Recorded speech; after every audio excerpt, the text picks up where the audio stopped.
In John Hutchison's eyes, Nikola Tesla was a model to aspire to. As a matter of fact, Nikola Tesla was so extraordinary, but so radical in his views of humanity that some people, especially some ufologists, questioned his human origin. Lac-Beauport, Quebec, 1941. Feverish with excitement, in anticipation of something exceptional about to happen, Arthur Matthews had trouble falling asleep. Suddenly, he heard a shrill whistling sound coming from an odd-looking cylindrical device propped against the wall of his room. It was a Tesla scope.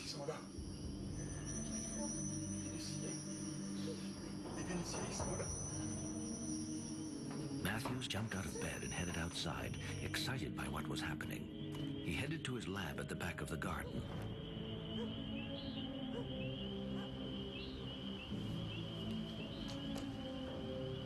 On his path, he came face to face with two strange-looking men. As soon as he saw them, Arthur Matthews knew that they were the ones, the visitors that he had been expecting. One of the strangers asked if they could visit his lab to see what he had done with Tesla's inventions. Someone else might have been overwhelmed by such an odd encounter, but not Arthur Matthews. To him, this visit was nothing more than a logical outcome of his meeting with the extraordinary Nikola Tesla.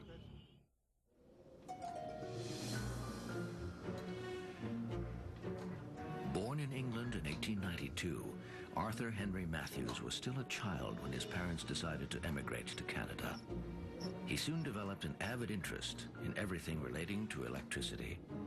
He was particularly taken with the work of Croatian scientist Nikola Tesla, whose ideas were an unending source of inspiration for young Matthews. Nikola Tesla was Arthur Matthews' idol. He was more important to him than anything you could imagine. He was a very central figure for him. He always admired Nikola Tesla and also followed his writings and his things. And he had a lot of books that spoke about, you know, the things that this gentleman had invented. Nikola Tesla was born in Croatia.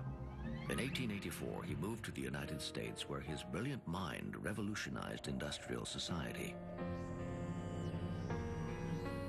He came up with over 1,200 inventions, including alternating current, the electrical engine, the alternator, and wireless radio communications.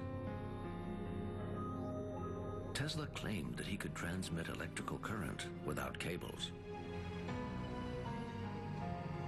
In 1899, he succeeded in lighting 200 light bulbs that were 40 kilometers away by transmitting an electrical current through airwaves. Nikola Tesla was a Yugoslav scientist, unfortunately not very widely known, but who did leave his mark on a whole era.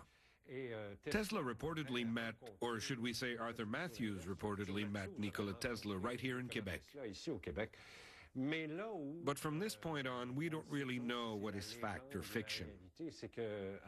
Arthur Matthews claimed not only to know Nikola Tesla very well, but to have worked with him, to have had him stay in his home at Lac-Beauport. He also said that he considered that Tesla, whose discoveries were so advanced, was an envoy from another world.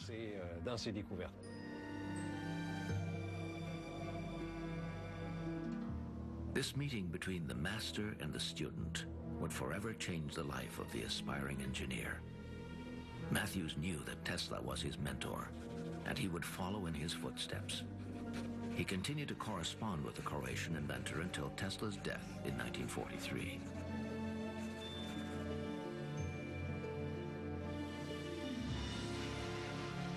In the 1920s, Matthews lived in Quebec City, where he worked as an electrical engineer for Canadian Pacific.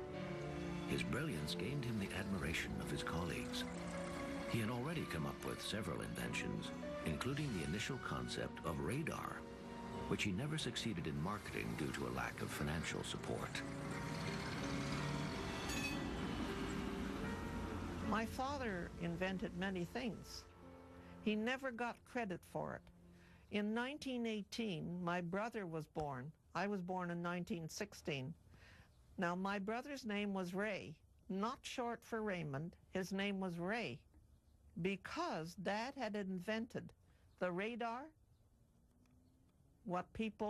He had the patent for it, but he didn't have the money to produce it, and this happens even now, eh? So the patent lay there until somebody else could take it, and they then produced the radar. That was when Arthur Matthews bought a property near Lac-Beauport, northeast of Quebec City. The locale was rural and isolated, an ideal spot to raise his children and continue his experiments.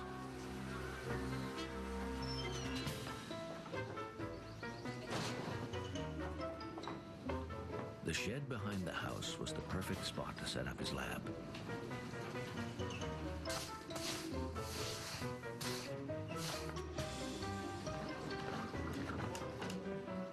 Within weeks, Matthews had built a real mini-museum dedicated to Tesla's experiments. He spent almost all of his time in the lab, cloaked in secret. He was a man that was private. Didn't want to talk about his own life or about the things he had done, unless it was to help somebody to use, the invention to make it helpful in their work or something. But otherwise, you see, and he used to teach us that you don't talk about what goes on, not because we were doing wrong or that he was doing wrong. It wasn't for that, but private. The inventor's experiments piqued his neighbor's curiosity. He even had visits from federal agents interested in his inventions. Mr. Matthews, are you there?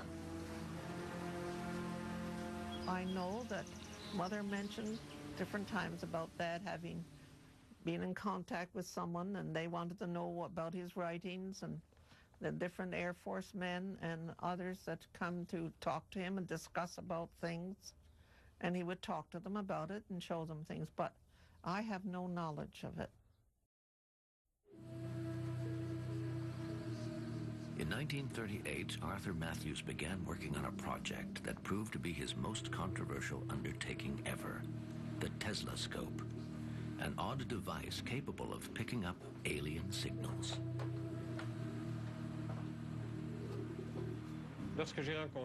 When I met Arthur Matthews, he gave us a tour of his house. And behind the house, there was a kind of garden shed.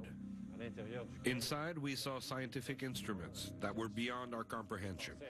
And not just because we were young, but because they were things unlike any we'd ever seen before.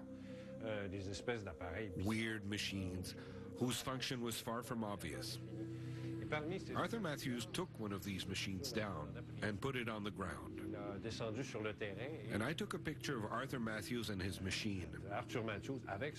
And he said, "This is a Tesla-scope." So we asked, "What's a Tesla-scope?" And he explained that it was a machine that allowed him to communicate with extraterrestrials.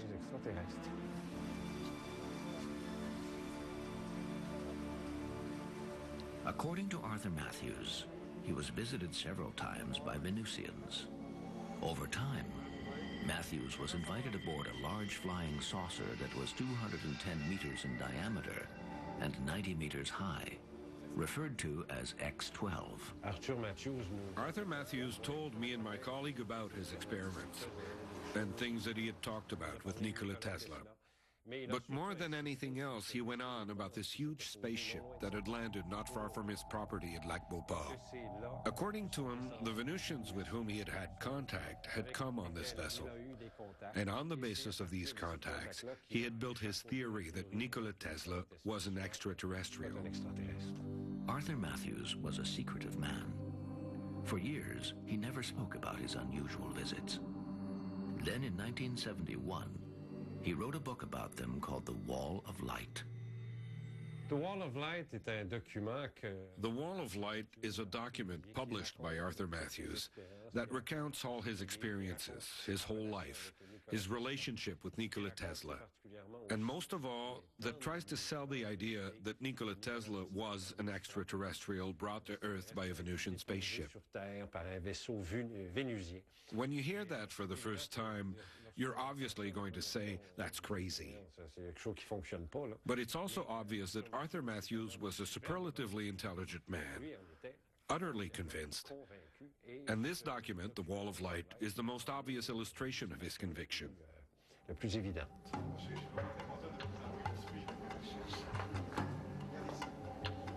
During one of the visits, the Venusians revealed to Matthews that Nikola Tesla was not a human, but rather an extraterrestrial. The visitors claimed that the child was placed within a Croatian family chosen to take care of him. By implanting this child on Earth, the Venusians had hoped that the mental abilities of the child would enable it to create things that would help humans to better understand and love each other.